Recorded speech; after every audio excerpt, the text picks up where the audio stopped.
Hello, everyone, and welcome back to the Geomologist Presents. I'm here. Hello. Yes, I'm here with Streamrolla, and we are Hello. continuing our celebration of RPGaDay 2025. It's done every year in August by Autocratic and the Rune Slinger. And today's prompt is enter. I love this Oh. quote. I have a quote. I always have like a quote from music or a movie or something. Abandon all hope for those who enter. You probably have seen abandon all hope for ye who enter. And then the continuation in the song Anthrax's Howling Furies, because there ain't too much of that down here. Hope that is. So yeah, it's pretty interesting. So There's lots of enter. hope in one ring. Well, until you use it all up. We're not doing hope, we're doing enter. I know. You brought up Enter, the hope. entrance to a dungeon. I guess that's what I think. That's pretty neat. And I then, don't I know. would love to have a sign that says, abandon all hope, all ye who enter. I don't know. I got you, I think, a mug that says, when the GM smiles, you're in trouble. Yeah, but that's not. What do I have? D&D players rules and keep hiding somewhere. Yeah, when I see that when the DM smiles, hmm that's funny. Anyways, let's enter the discussion about enter. Yeah, enter. Doors are important. Doors are funny. They The can entrance, be. the entrance to a dungeon, the entrance to a castle, the entrance, the portal, right? A gate. hmm So I Something guess that's like what that that. means to me. That's what that inspires me Or to think about. or entering into a new world if we're playing in a different Hmm. world, or I don't know. I still remember a long time ago, I would play with those guys. We'd sit at the dining room table and they would find every possible way to enter a conflict. And I got so irritated with it because they would just make me heal them all the time that I Hmm. told them, no, I don't want to do that. And they entered into the dungeon and I went and tamed an owl bear. That was really funny. That's Because where we first saw Amy's prowess at luck. They're like, you can't tame it. You need like a natural 20. And then Amy rolls a natural 20. That was great. it's funny with the dice they gave me. Right, right. It was good. It's funny. That was the first time someone had given me a matching set of dice for my birthday that wasn't you. Hmm.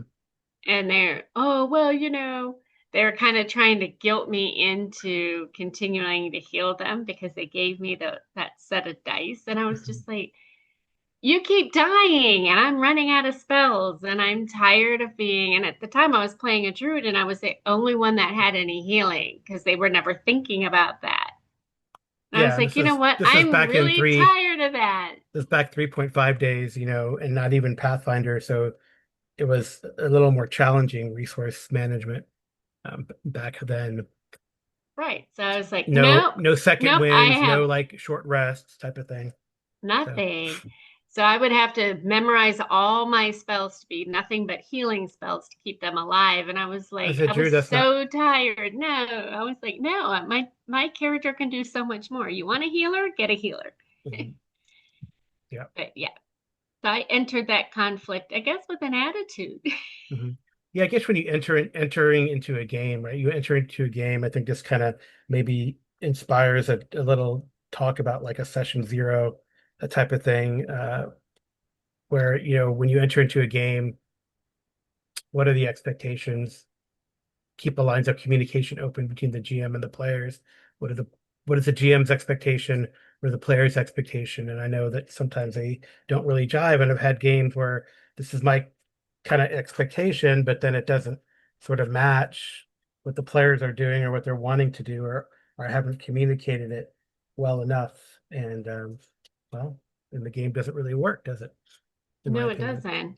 But that situation taught me that before I enter a game, whether as a new player or as a female, I find out more about the players I'm playing with and the characters that they're playing Mhm. to determine whether or not that's something I want to get involved in. Yeah. But sometimes you just jump right in. I mean, I think with Sometimes you didn't know it depends, any of the players in their AD&D game, and I think that you guys have gelled as a really good group. but You were they saying don't something about them the other day that I thought was pretty they cool. they're some of the most encouraging players I've played with.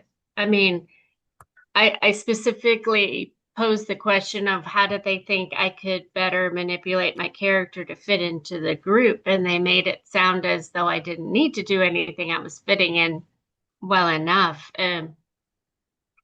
That's not the normal reaction I get when I'll ask questions like that. I mean, just a side note, but as a female going into a gaming group, I try very hard not to have it only men Hmm. without knowing people that have played with them because I would say more times than not, I've been caught in a situation where you're the female, so you're the healer, or you're the one that has to sit back, or you're the one we have to protect and we won't let you be the barbarian or the one that's up front, and that kills my player, right before it even starts. Your So player agency. hmm Yeah. but that has taught me that before I enter a game, I need to do some research. Although sometimes I would say you gravitate towards a healer or a doctor. I've been trying not to lately. I mean, I would say what the last 3 or 4 games that I've gotten into, I've purposefully picked someone that doesn't do healing. That's true. Yeah, the Monster Hunter shoots things and kills them, monsters especially. Your magic user, your fighter magic user is an archer, but also She doesn't, cast some wicked spells. So she can web people. yeah, But web. it's forcing me to choose a different angle too, because if that's how I'm always going back to destiny, if my destiny is to always be the healer, then I need to change my destiny There you go. by learning to play something else and entering the game with a different attitude. But I Yeah, mean, I do like how One Ring, just a game that I think we both enjoy. One Ring doesn't really, yeah, there are callings, but there's really no niches, in a way.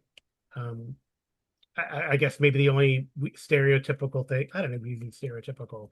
I mean, halflings can really stealth and hide, but I don't know. Or and hobbits, they're thieves, but that goes part and parcel with their maybe the character fiction. class. Yeah, I don't Yeah, know. but I don't know.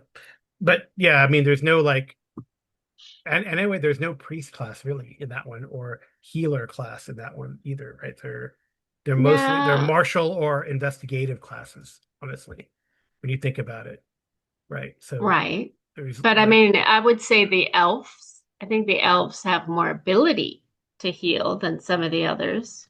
I think it just depends on your calling, but it's not like True. limited. It's not limited, right? Lore is not limited. And then the lore keeper, like like the warden and the lore keeper are like the best fighters in the group, which is funny, right?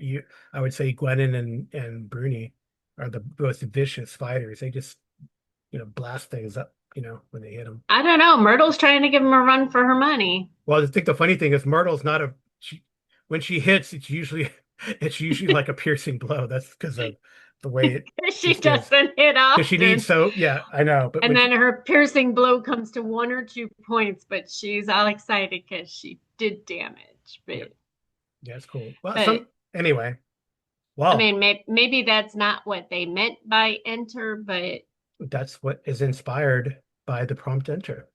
mhm. All right. We'll say goodnight, Stream Roller, Good night, Stream Lorla, and good rolling, and good rolling. gemologist. Good night. Bye.